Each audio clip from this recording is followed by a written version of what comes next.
북한의 도발이 또다시 시작됐다. 북한이 로켓을 발사했다는 소식. 장명성 4호 성과적으로 발사.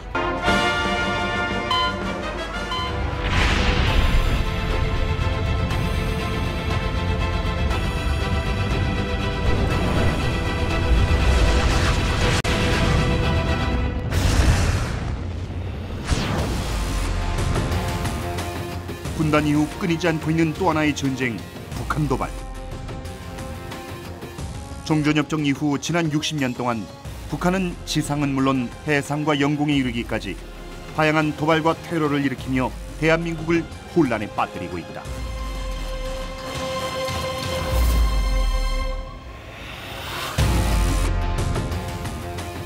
앞에선 평화를 외치면서 뒤로는 온갖 종류의 도발을 일삼고 있는 두 얼굴의 북한.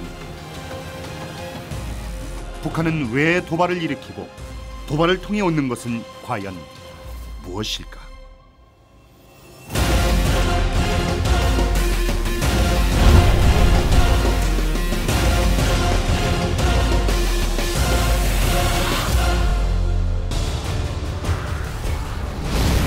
세계를 충격과 공포로 몰아넣었던 미국 9.11 테러. 세계는 곳곳에서 테러와의 전쟁을 벌이고 있다.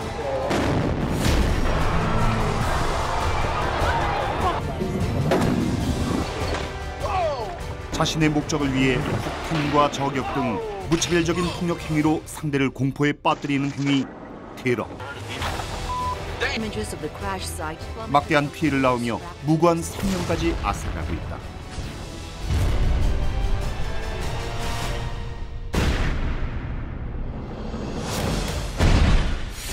우리가 살고 있는 이 땅 대한민국도 테러 안전지대는 아니다. 광복 이후 70년 동안 이 땅엔 테러뿐 아니라 온갖 종류의 도발이 끊임없이 일어났다. 배후는 바로 북한. 서로에 대한 군사 도발을 못하도록 규정한 정전협정도 위반한 채 북한은 갈수록 극단적인 선택을 하고 있다. 정전협정을 완전히 백지화해 버릴 것입니다.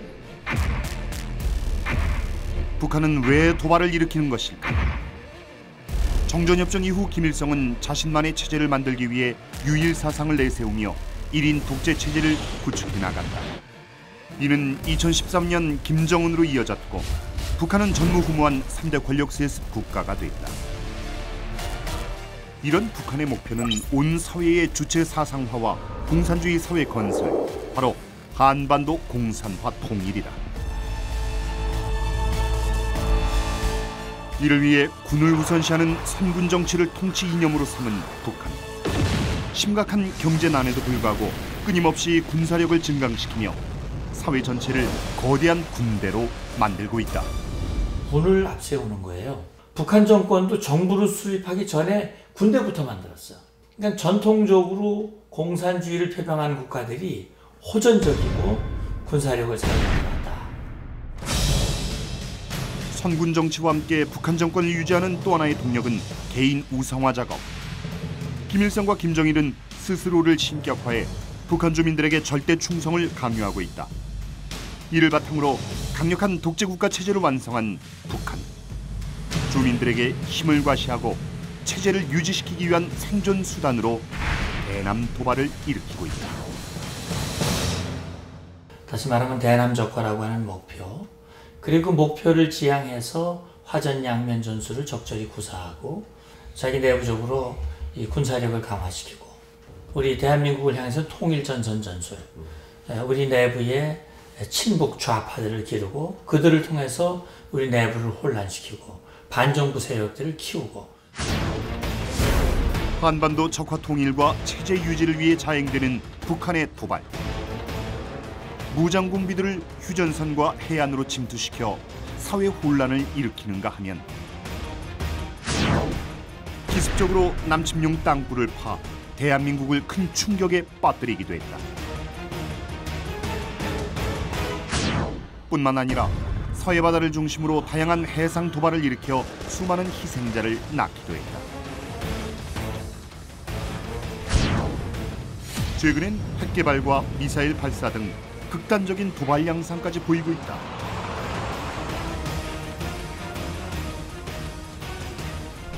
시대에 따라 다양한 방식과 규모로 일으켜온 북한의 도발들. 북한은 또 무엇을 노리며 앞으로 어떤 도발들을 일으켜 나갈 것인가.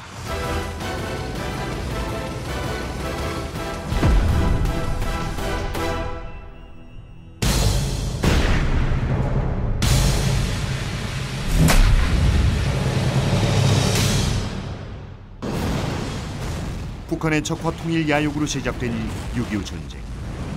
하지만 남쪽엔 미군이, 북쪽엔 소련군이 들어오면서 전쟁은 장기전으로 이어졌다. Discussions should be started between the belligerents for a ceasefire and an armistice. 유엔 주재 소련 대표 말리크가 휴전 협상을 제의했다. 전쟁에서 승리할 수 없다란 것을 직감한 소련의 결정이었다. 1951년 7월 10일 전 세계의 관심이 집중된 상태에서 첫 휴전 회담이 열렸다. 휴전 회담 장소는 38선 이북에 있는 개성. 유엔군 대표들은 38선을 넘어 북쪽으로 올라갔다. 당시 38선 일대는 전쟁이 한창이었는데 휴전 회담 장소로 개성이 결정됐다. 그 이유는 무엇이었을까? 공산 측은 개성을 확보하려는 전략적 의도가 있었던 거죠. 개성을 어떻게든 확보하겠다. 개성을 협상지역으로 선택한다는 것은 개성을 중립지대로 만들 수 있는 겁니다. 그래서 더 이상 유엔군이 그 지역을 공격을 못하도록 하는 효과가 있었던 거죠. 그렇게도 오만무리하던 미제가 흰기를 들고 담판장으로 우리를 찾아왔습니다. 이른바 강대국의 체면도 돌볼 처지가 못된 모양입니다. 이것은 우리의 승리였습니다. 북한은 미국이 항복하기 위해 온 것처럼 촬영한 뒤 대외 선전용으로 사용했다. 회담장 안에서도 자신들이 승자인 것처럼 선전하기 위해 공산 측 대표들의 의자를 10cm 높여 위압적 자세를 취했다. 또한 유엔기보다 인공기를 높게 다는 방법으로 신경전을 벌였다. 그러니까 북한은 이제 휴전 회담을 하면은 그 전략이 있어요. 하나는 자기들이 그 이기고 있다고 하는 그런 거 하고, 그다음에 자기들은 그 정의의 전쟁을 하고 있다는 것을 대외적으로 가시하려는 그런 그 전략을 깔고 이제 한 거예요.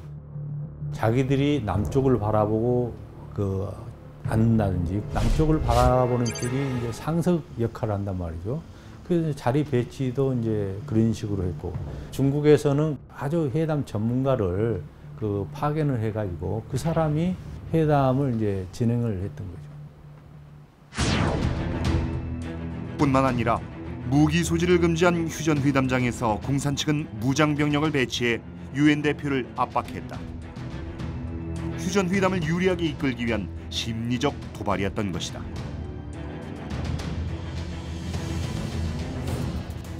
회담은 쉽게 끝이 나지 않았다. 공산 측의 교묘한 태도는 이 회담이 장기적으로 진행될 것임을 예고했다. 휴전 회담이 길어지자 휴전선 일대에서 전선이 교착됐고 고지 쟁탈전이라 부르는 치열한 전투들이 벌어졌다.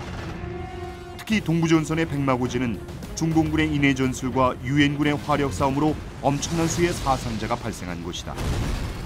고지의 주인이 30번 넘게 바뀌었으며 엄청난 폭격으로 고지의 높이가 1m가량 낮아지기도 했다. 2년간 지속된 휴전 회담으로 인해 6.25 전쟁의 희생자는 더욱 늘어갔다. 뿐만 아니라 낙동강 전투에서 패배한 북한군 일부와 남로당 잔당들이 깊은 산속으로 숨어들어가 끊임없이 게릴라 전술을 펼쳤다. 도로와 철도 폭파도 서슴지 않았다. 이들은 곳곳에서 후방 교란 작전을 벌이며 국민을 위협했다.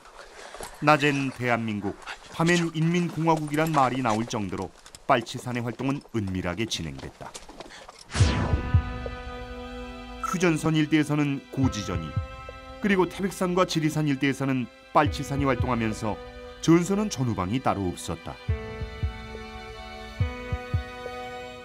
때문에 국군은 후방으로 전력을 보냈고 산악지대에 숨은 공비를 대대적으로 토벌했다. 북한의 이러한 전술로 국군은 힘든 전쟁을 이어갔다. 공산주의의 그 전술은 배합 전술이에요. 한쪽에서는 정기전을 하고 후방에서는 겔라 전술을 해가지고 우리 국군이나 이제 유엔군에게 불리한 전쟁을 이제 강요하는 수단으로서 후방에서의 겔라 그 전술을 늘 이제 활용을 했던 거죠. 항상 그 2 내지 그 심지어는 한 4개 사단이 항상 그쪽에 이제 그 투입이 이제 됐기 때문에, 그러니까 우리 그 국군의 입장에서는 전력이 이제 분산되는, 그 전선에서 싸워야 될 병력이 후방에서 이제 공비 토벌을 함으로써 전력 손실도 이제 가져오는 그런 이제 불리한 어떤 점이 작용했던 거죠. 거제도에선 또 다른 도발이 벌어지고 있었다. 바로 포로 문제였다. 당시 포로 수용소엔 약 13만여 명의 공산군 포로가 수용돼 있었다. 수용소 안에서 친공 포로들이 폭동을 일으켰다.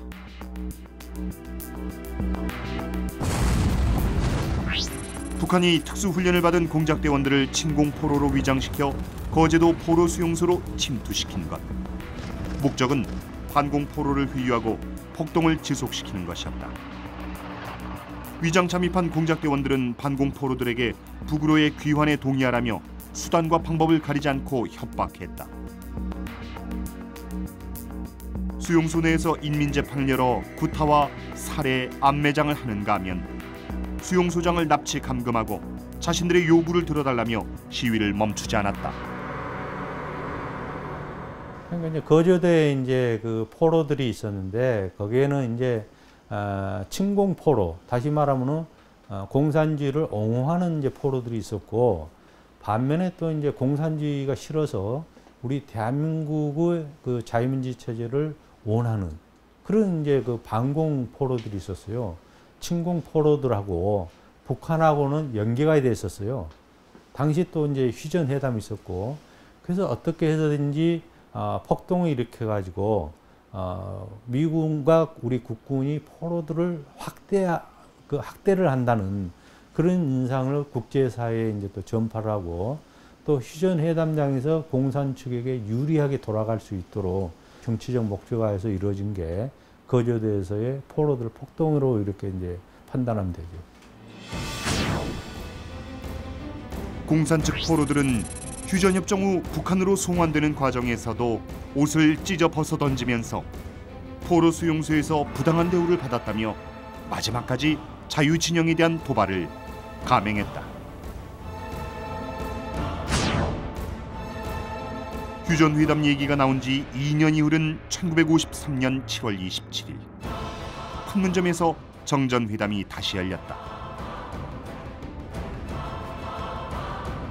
기나긴 회담 끝에 양측의 의견을 조율하여 군사분계선의 확정과 포로 송환 문제를 해결하고 정전협정이 조인됐다. 북한이 일으킨 최악의 도발 6.25 전쟁. 3년 1개월 만에 총성은 멎었다. 하지만 6.25 전쟁은 종전이 아닌 정전으로 끝났다.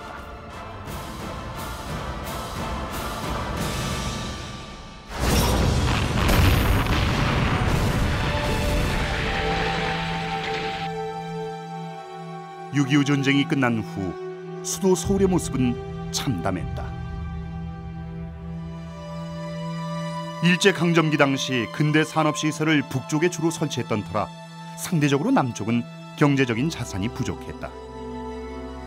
전쟁이 끝난 후 사람들은 편히 쉴 곳은 고사하고 당장의 끼니를 때우기에도 어려운 상황이 됐고, 이런 이유로 한국의 전후복구는 더딜 수밖에 없었다. 6.25 때까지는 우리나라에 공업이 별로 없잖아요. 대충 다 농업이었단 말이에요. 일제시대 때도 그랬고. 그런데 일본 놈들이 주로 공업은 다 갖고 있었단 말이에요. 금융이나 공업은. 우리는 농산만 짓고 우린 지주밖에 없었단 말이에요. 반면 북한은 공업시설과 발전시설 등을 다시 건설하며 전후 복구에 힘을 실을 수 있었다. 북한은 내부 정책으로 전후 복구와 경제 건설에 초점을 맞춰 정책을 수립했고, 이에 따라 1957년부터 61년까지 이른바 인민경제발전 5개년 계획을 진행해 이 시기 공업 부문에서만 연평균 36%의 성장률을 기록하는 등 외형상 성공을 거두었다.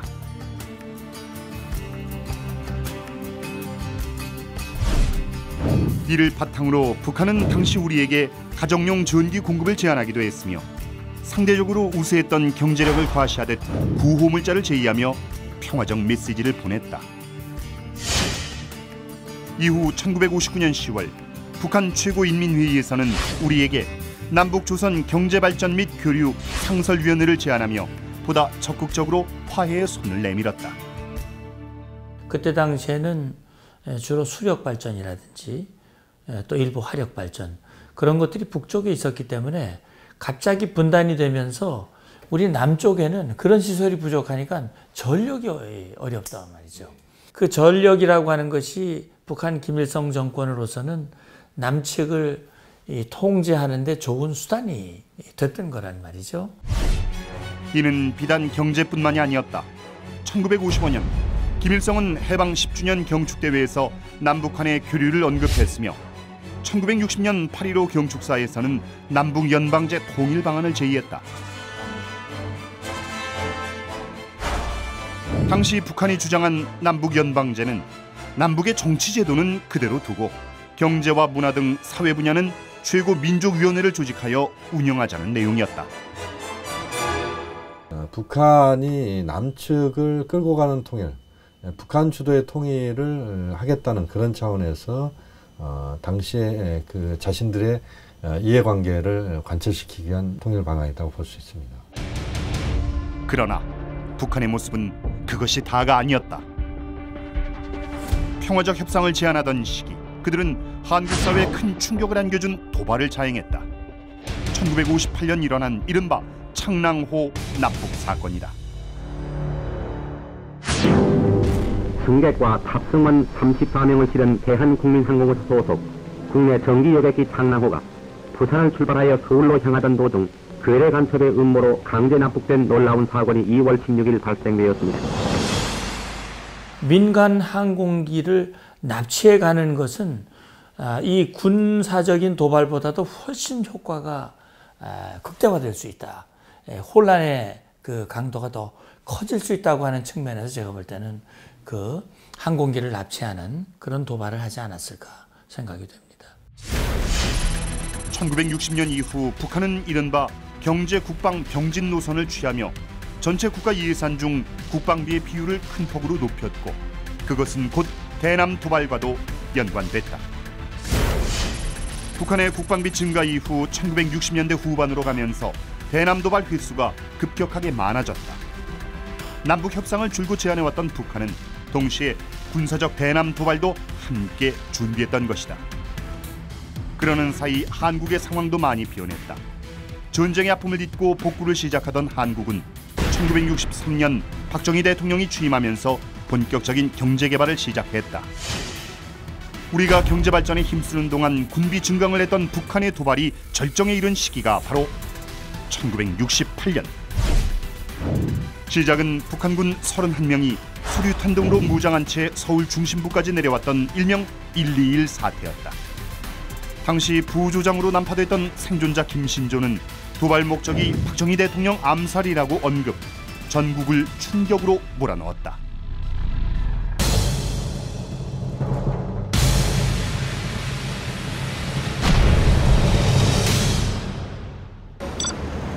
지난 3월 말 서울의 한 교회에서 백발이 성성한 목사를 만났다.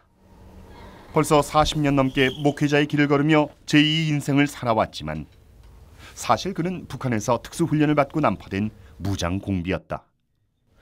지금 내가 68년도에 1월 20일 날에 북한 무력부 총정찰국에서 내가 지령받고 나올 때 그때 27살이었는데 그는 1968년 북한이 일으킨 이른바 121 사태의 유일한 생존자 김신조 씨다. 1월 21일 밤 10시경 북한군의 무장간첩단이 어둠을 타고 감히 서울까지 와서 난동을 부렸습니다. 1968년 1월 21일 북한 무장공비 31명이 청와대 턱밑까지 침투했다. 대대적인 소탕작전이 이루어진 끝에 29명이 사살됐고 1명은 북으로 도주했다. 그리고 1명이 투항하면서 상포됐다. 그가 직접 밝힌 침투의 목적은 대한민국을 충격으로 몰아넣었다. 이번에 어떠한 임무를 가지고 내려오는 사람들이에요. 기본 청와대를 중심으로 해가지고 청와대 내부에 있는 박정희 대통령을 자를 거하고 바로 대통령 암살 기도였던 것. 당시 대한민국은 강력한 반공주의를 선언한 박정희 정권이 등장해 경제성장에 박차를 가하고 있었다. 경제개발 5개년 계획 아래 수출 중심 산업을 육성해 나갔고 경기도 점점 활기를 띠었다. 김일성에겐 그냥 두고 볼 수 없는 일이었다. 저 남한의 박정희라고 하는 대통령을 제거하면 남한 정권을 흔들고 자기가 원하는 그런 정권을 세울 수 있다. 또는 자기들이 제2의 유교를 통해서 남한을 석권할 수 있다라는 그런 계산을 하는 거예요.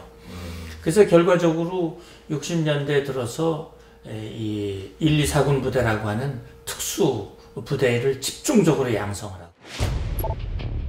북한 민족보위성 정찰국 산하에 124군 부대를 창설한 것. 오로지 대남 침투를 위해 만들어진 특수 게릴라 부대였다. 124군 부대원들은 수개월 동안 야전 생존 훈련, 산악구보 등 혹독한 훈련을 받아야 했다. 훈련이 아주 강합니다. 특수 훈련인데 이 부대가 앞으로 대한민국 후방을 장악해가지고 대한민국을 모든 군대와 모든 산업시설을 장악하는 이런 특수 임무 부대입니다. 암살 지령을 받은 북한 무장공비 31명은 1968년 1월 17일 오전 개성을 출발. 미군과 육군의 감시를 피해 철책을 뚫고 17일 자정에 휴전선을 통과했다. 철저한 위장과 은밀한 야간 산행. 누구도 이들의 침투를 눈치채지 못했다. 국군복을 입고 그 다음에 이제 계급장도 내가 위장으로 하사, 이름은 김창수, 이름을 가명을 하고 얘가 침투하면 밤에 침투하죠. 그러나 잠보고 이거 초소가 있지만 그건 모르게 들어온단 말이에요. 남한 침투에 성공한 공비들은 임진강을 지나 1월 19일 경기도 파주 삼봉산에 도착했다. 그런데 그만 산에서 나무를 하던 우씨 사형제와 마주쳤다. 나무 하다 말고 이렇게 내려다보니까 야 하고 이렇게 불길해요. 술탄 여기 달고 한 개씩 와서 이렇게 내다보니까 계룡군 같으면 간첩이야. 사람과 마주치면 곧바로 죽이는 것이 그들의 원칙. 그러나 공비들은 사형제를 죽이는 대신 포섭하기 시작했다. 우리가 이북에서 혁명하러 왔다. 이제 곧 우리 남조선 해방된다. 우리가 신고하면 너를 죽여버리겠으니까 그들이 이게 시계도 주고 포섭하고 이렇게 우리 사람을 만들었죠. 공산당 입당시키고. 그러나 풀려난 형제들이 다음날 군부대에 신고하면서 수색 작업이 시작됐다. 국군은 진로 방향을 예측해 수색 포위망을 몇 겹으로 쳤다.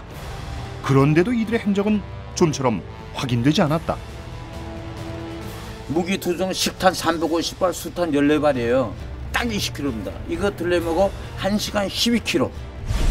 중무장을 한 채로 시간당 12km를 이동하는 강행군으로 일찌감치 포위망을 벗어난 것이다. 31명의 공비들은 야간 산행만으로 진관사 계곡을 지나 1월 20일 밤에 청와대 뒷산인 북악산에 다다랐다. 북한을 떠난 지 불과 4일 만의 일이었다. 이제 청와대 침투를 목전에 둔 상황. 그런데 계획에 차질이 생기고 말았다. 어두운 밤 눈 덮인 산을 더 타다가는 계획된 시간에 임무를 수행할 수 없게 된 것이다.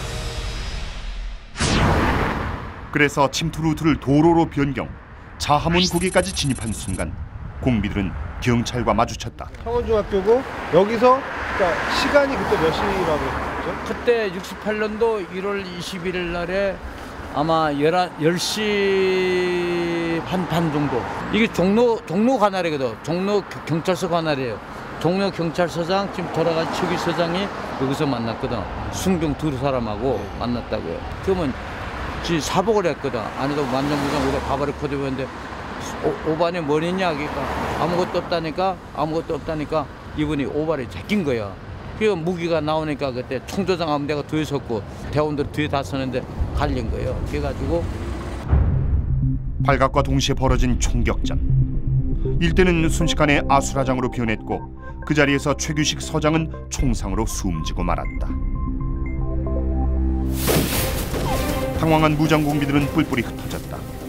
수도경비사령부 30대대가 투입됐고 북악산 곳곳에서 벌어진 교전 끝에 공비들은 모두 소탕됐다. 당연히 이들의 대통령 암살 임무도 실패였다. 당시 가장 큰 교전이 일어났던 곳은 북악산 호경암. 이게 호경암. 아 여기가. 이게 총알자국. 이런 총알 맞으면 살겠어? 바위엔 48년 전 치열했던 교전의 흔적이 그대로 남아있다. 그리고 그날의 흔적은 유일한 생존자에게도 결코 잊지 못할 기억으로 남아버렸다. 청와대를 습격할 목적으로 침투한 김신조의 30명이 이렇게 오실 때마다 이렇게 보면 이게 본인의 이름이 싹 써 있잖아요. 김신조. 그 감회가 어떠세요? 내가 그 뭐 혼자 살았으니까 하나 증인 아닙니까? 국회가 도발한 내가 한 사람 증인이니까 또 한편으로 보게 되면 내 마음이 조금 괴롭죠.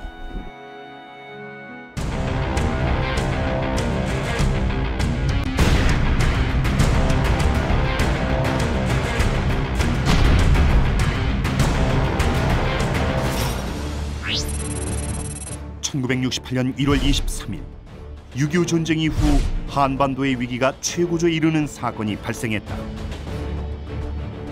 북한 원산항 앞 공해상에서 작전을 수행 중이던 미 해군 소속 푸에블로호가 북한 경비정에 의해 피랍된 것이었다. 해군 함정이 공해상에서 납치된 것은 미국 역사상 처음 있는 일이었다.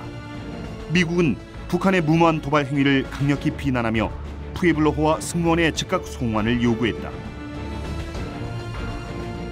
그러나 북한은 오히려 푸에블로호가 원산 앞바다를 침범했다고 주장하며 사과를 요구했고 북한의 맞불 작전에 미국은 더 이상의 무력 시위를 포기한 채 대화를 시도한다.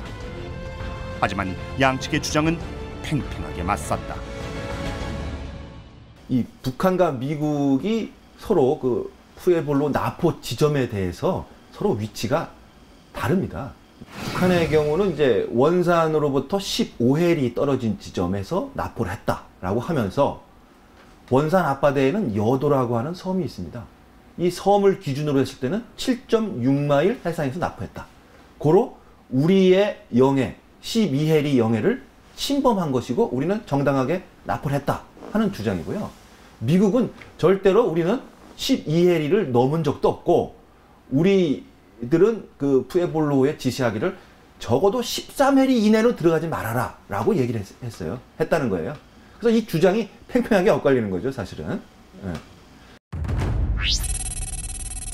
엇갈린 주장 속에서 열흘 만에 미국과 북한은 판문점에서 비밀회담을 시작했다. 그 시기가 아주 참 애매했던 게 대부분의 미국의 전략이나 전략 지원이나 이런 게 베트남에 가 있었을 때거든요. 베트남 우선시였었거든요. 그렇기 때문에 한국에 대해서는 어떤 이렇다 할 양쪽에서의 전쟁이 났었을 때 그것을 서로 윈윈할 수 있는 그런 여력은 그때 없었어요, 미국이. 그렇기 때문에 어쩔 수 없었죠. 당시 미국은 베트남 전쟁을 치르고 있었으며 만약 북한을 향해 무력을 동원한 보복 조치에 나설 경우 한반도에서 제2의 전쟁이 발생할 가능성을 우려했다. 또한 북한에 억류된 미국 승무원이 무려 82명이었다. 때문에 북한의 주장을 인정할 수는 없어도 억류된 승무원의 송환을 위해 협상에 나설 수밖에 없었다. 미국과 북한의 판문점 비밀 협상의 쟁점은 크게 세 가지였다. 미국의 영해 침범과 간첩 행위 그리고 승무원 송환이었다. 하지만 푸에블로호가 피랍된 수역은 해안의 기점을 어디로 잡느냐에 따라 공해가 될 수도 북한의 영해가 될 수도 있는 애매한 곳이었다. 그러던 중 1968년 3월 3일 북한은 억류된 승무원들의 자백서를 공개했다. 이 문서에는 푸에블로호가 정보 수집 활동 중 북한의 영해를 침범했다고 쓰여 있었다. 하지만 북한에 억류된 승무원들은 강도 높은 신문을 받았다고 하니 자백서가 승무원들의 자발적인 의지로 작성됐을 리 만무했다. 또한 당시 독립된 국가로 인정받지 못했던 북한은 인지를 빌미로 미 정부로부터 자신들의 국가적 실체를 인정받는 기회로 활용하고자 했다.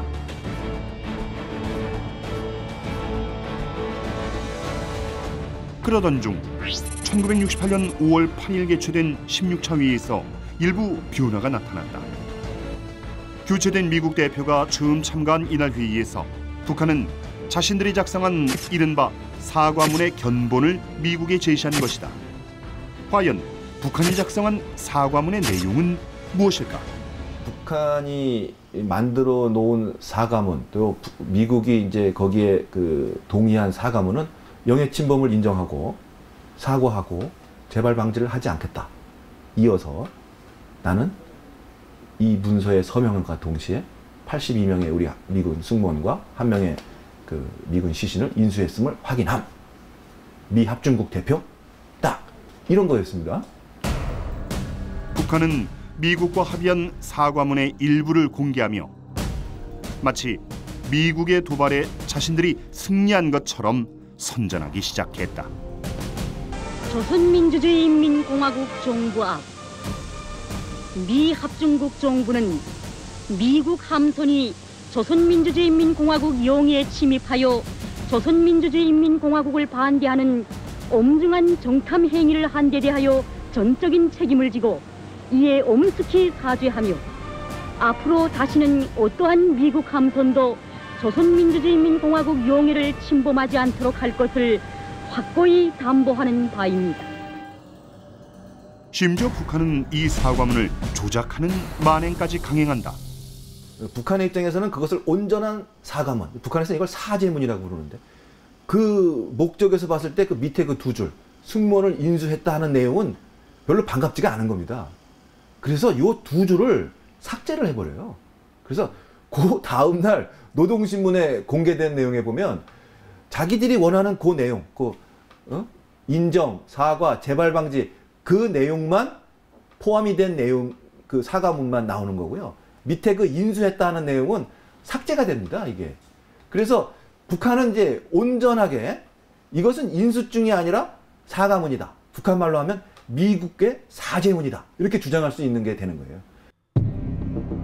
결국 사건 발생 후 11개월이 지난 1968년 12월 23일 28차례 거친 비밀 협상 끝에 푸에블로호 피랍 사건은 합의점을 찾게 된다.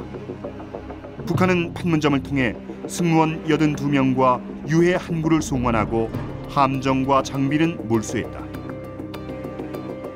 북한에서 악몽 같은 시간을 보내며 억류돼 있던 82명의 승무원들은 판문점을 넘어 미국으로 무사히 송환됐다. 북한은 승무원이 송환된 다음 날인 12월 24일 이 사건을 대대적으로 보도했다. 핵심은 미국에 대한 북한의 승리란 것이었다. 뿐만 아니라 푸에블로호를 전시해 북한 주민들에겐 반미 감정을 부추기며 대미 승리의 전리품으로 허용하고 있다. 과연 북한이 변형된 사과문과 함께 푸에블로호를 북한의 대미 선전용으로 악용하는 이유는 무엇일까? 북한이 이제 김정은이 들어와서 처음으로 했던 작업이 우리가 말하는 이른바 전승기념관을 새롭게 확장, 이제 재신축하는 작업이었어요. 그리고 그것이 2013년 7월 27일 날 정견협정 60주년 기념일에 맞춰서 이제 재개관을 하는 날이었는데 정작 전시할 물건이 없었다는 겁니다. 그 북한 전역에 그 당시에 어떤 그 갖고 있던 뭐 어떤 그 승리의 징표들을 갖고 와라. 이제 수집 운동을 대대적으로 벌리는데 그걸로 채워질 수가 있는 게 아니었어요. 그런 상황에서 푸에블로를 하는 건 뭡니까? 미국의 군함입니다. 군함. 뭐 이것보다 가장 상징적인 물건이 있겠어요? 예. 그래서 아버지 김정일이 전시를 위치해준 대동강이었지만 그거를 아마도 아들은 어떻게 보면 부담을 가졌겠죠. 그렇지만 그것보다는 이쪽에 옮겨놔서 전시를 함으로써 어떤 그 전승기념관 또 푸에블로 어떤 그 대미 승리를 공식화하는 단계다. 이렇게 이제 볼 수 있을 겁니다. 미국 역사상 최대의 정보 유출 사고로 평가되는 푸에블로호 피랍 사건. 북한의 대미 승리 전리품으로 전락한 푸에블로호의 기구한 운명은 오늘날까지도 이어지고 있다.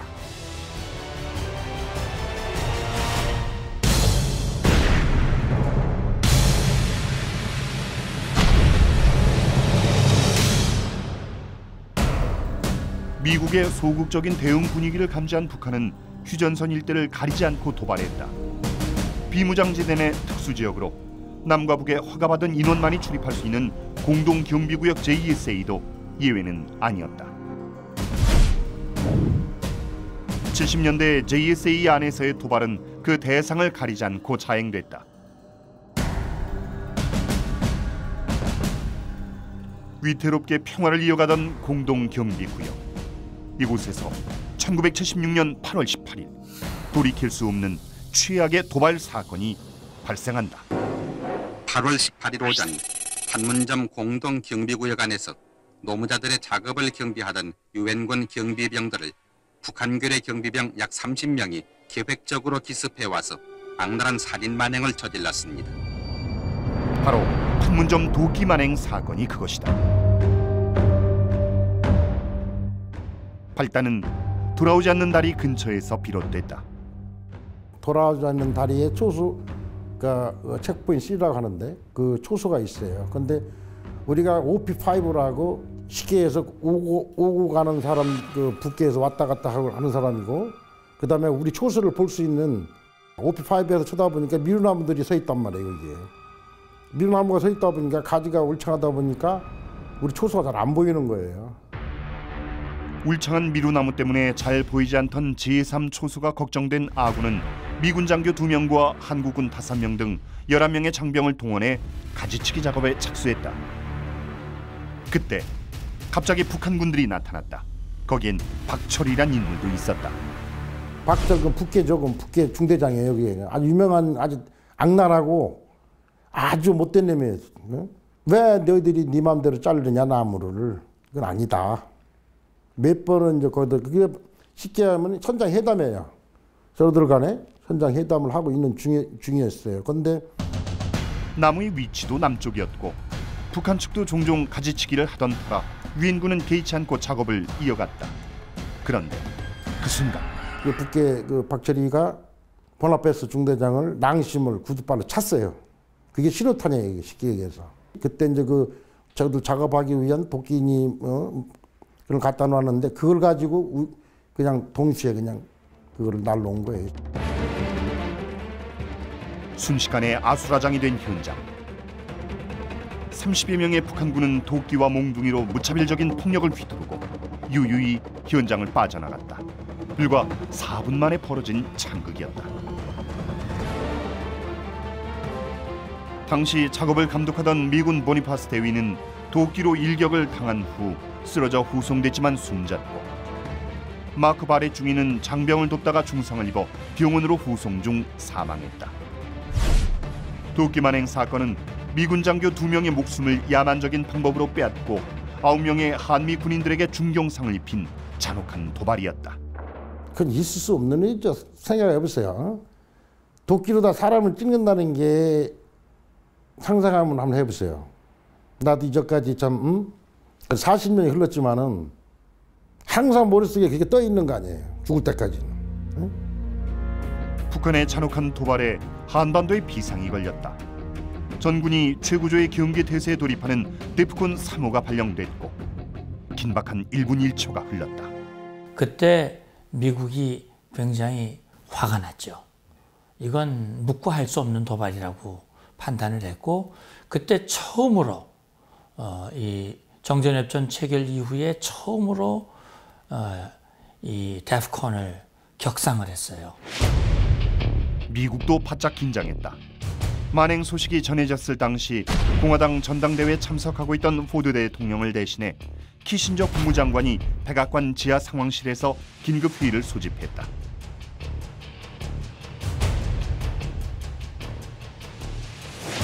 미군 장교들의 참담한 죽음에 분위기는 격앙됐다. 일명 폴 버년 작전. 폴 버년은 미국 민화에 등장하는 거인 나무꾼의 이름. 그 이름을 딴 미루나무 제거 작전이 계획된 것이다. 작전의 핵심은 문제의 미루나무를 직접 베어버리는 것. 얼핏 간단해 보이지만 그 내막을 들여다보면 상당히 위험한 작전이었다. 그 미루나무 제거 작전을 했죠. 그때 만약에 북한이 도발한다면 인전 북한을 때리겠다라고 하는 강력한 의지를 가지고 했는데, 북한의 반응에 따라 180도 달라질 수도 있는 작전. 만일의 사태에 대비해 미국은 F-4 전투기와 F-111 전폭기 그리고 B-52 폭격기까지 대기시켰고, 해상엔 항공모함 미드웨이함이 항진했다. 그야말로 전쟁 직전이었다. 거기에 한국군 역시 특수부대를 투입, 만반의 태세를 갖췄다.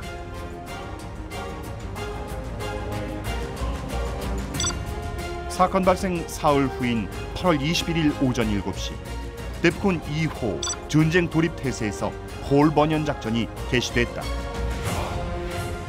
투입된 공병대원들이 신속하게 나무를 베기 시작했고, 긴장감 속에 작업은 이어졌다. 작업이 진행되는 동안 북한군의 움직임은 전혀 감지되지 않았다. 작전 개시 42분 만에 마침내 미루나무가 잘려져 나갔다. 북한군의 침묵 속에 작전은 성공적으로 완수됐다.